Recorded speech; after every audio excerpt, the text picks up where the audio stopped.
Okay, so the next thing we're going to do is construct a perpendicular bisector. And if you remember, the definition of perpendicular means that it forms 90-degree angles, right? Or right angles, technically. And bisector means what? What does it mean to bisect? Yeah, cuts it in half, right? It's gonna.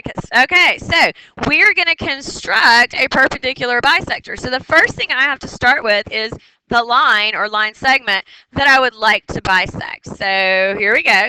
Here's my line segment. You draw however long you want it to be. Doesn't matter.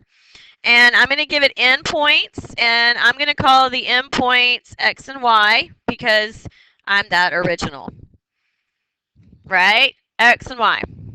Now, this is the one that we use probably the most often when we need to construct stuff, and it's also the easiest one, so that's awesome, right? Okay, so first thing you want to do is kind of eyeball the line segment and figure out about where you think center is, okay?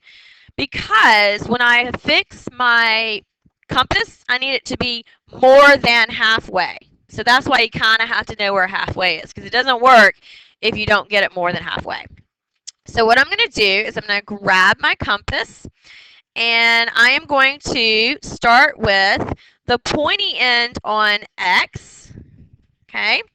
And I am going to move it so that the writing end is more than halfway. Now, it doesn't really matter how far it is. It just has to be somewhere between halfway and all the way.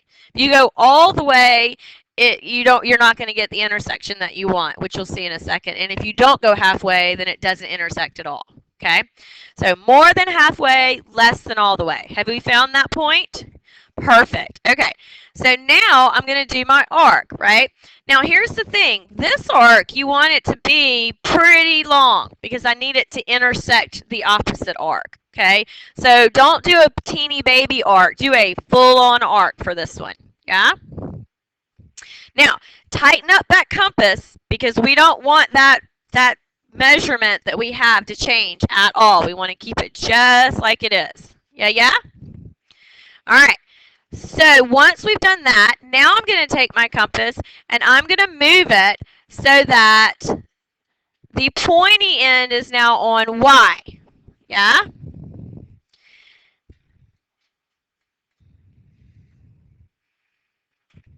Okay, now don't change it from where it was. Okay, keep that same fix, right? Now once the pointy end is on Y, you're going to do the same thing, only you're going to do it the other way. Yeah? Look at that. Look what we have created here. Okay? So the next thing I want to do is I want to put points right here. Do you see that? Where these two little arcs have intersected. Yeah? Yeah, go ahead and put points right there. Now, I need those 2 points because I'm trying to make a bisector, right? So I want a line that goes through this line, and I need 2 points to make a line, right?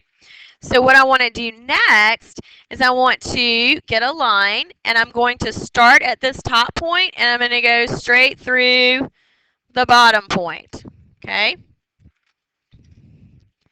And if I've done everything correctly, I have now created a perpendicular bisector. You go ahead and make it a different color so it's easier to see. Okay, now how can we check to see if this is a perpendicular bisector? We got to measure 2 different things. What are they?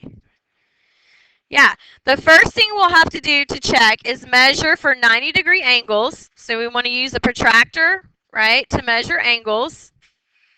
And then we want to make sure that these distances are the same. So I am going to make this point right here M, right? Because technically if I did it right, that's going to be the what? Midpoint, right? So then I want to use my ruler to see if XM is indeed congruent to what? MY or YM. Yeah? And if I have done everything correctly, I have 90-degree angles and I have congruent segments.